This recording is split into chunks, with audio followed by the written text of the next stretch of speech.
Today I'd like to show you how we live large in our small yard. Welcome to my home.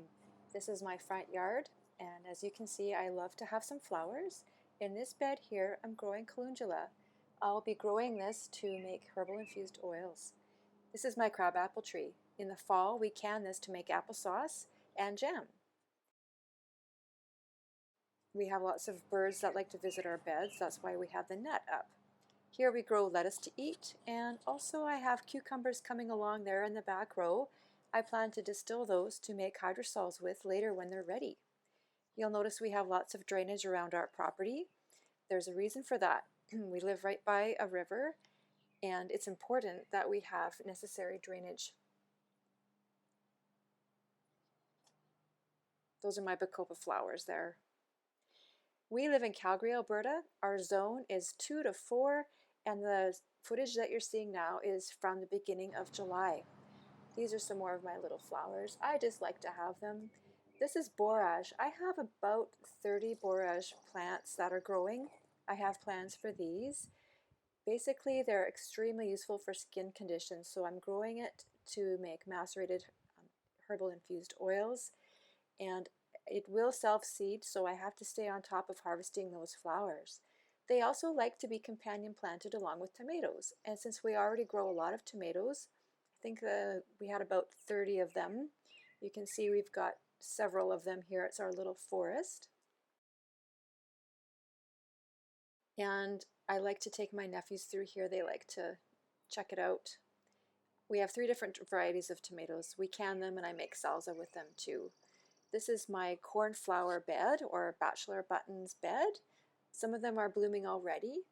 I will be making hydrosols with those and also drying them to make herbal teas. This is the greenhouse that we just put in this spring. It's a small unit, a 6x8 one, and we put it in a sheltered section of our yard. We bought a little kit, and we're very pleased that we did that.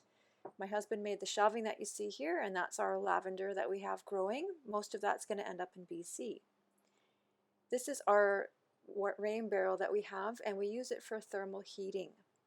And here you can see I have a little green pepper coming, and I can't wait to eat it. It's so beautiful.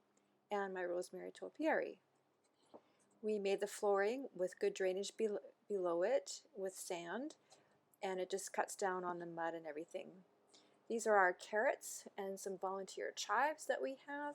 And these are my tayberries. I'm really happy that they survived the winter. We weren't sure if they would make it. Now I'd like to show you our irrigation and drainage system. We have 7 rain barrels in total. There are 5 of them here. Some of them are connected together so that they drain evenly. There's our drainage system with a gutter along the fence and our handy wood pile. It's not very pretty, but it's really important that we get the water off the property. And there's another rain barrel. And this is a beautiful gate that we have that my husband made. He's very pleased with it. And these are peppermint, or spearmint actually, and lemon balm. So you can see that we do a lot of container gardening on our property. This is one flexible way that we can use our space. And there's the last 2 rain barrels. This is back to our front yard. And the compost system, also every yard should have something. This is kind of a mess right now. We were trying to clean it up, but it's basically a couple of pallets deep. One of them is used for fresh, and one of them is used for stuff that's turned over. And as you can see, it's always a work in progress. We have some demolition happening here.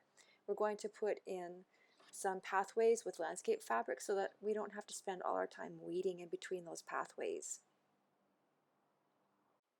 If you'd like more information on how we do our urban gardening, go to the website naturenotes.ca. There you'll find blog articles, book recommendations, and even course recommendations on aromatherapy for all seasons. See you again next time. Bye for now.